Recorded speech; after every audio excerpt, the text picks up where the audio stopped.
with Rose Emily. Hope all of you guys are doing super good today and are ready for another easy family recipes. Today I'm going to be sharing with you a drink, a popular Dominican drink called Morir Soñando, which in English it translates to die dreaming, which is kind of cool, but this drink is super easy. You only need orange juice, milk, ice, and sugar, and you have a refreshing summer drink. Hope you guys enjoyed the recipe, and now let's get started with this Morir Soñando.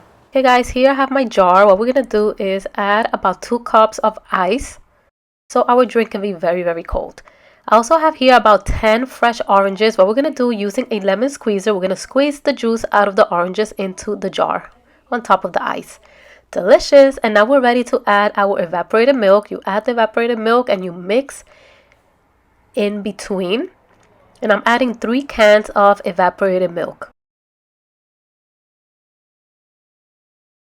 You can also use regular milk, but I find the evaporated milk is creamier and more delicious. Now we're going to add about 3 to 4 tablespoons of sugar and half a tablespoon of vanilla extract. Now we're going to mix very well, and that is it guys. You have a delicious Dominican Morir Soñando, which is orange and milk juice, perfect for the summer. Hope you guys enjoy this recipe, and I hope you guys can make it very, very soon.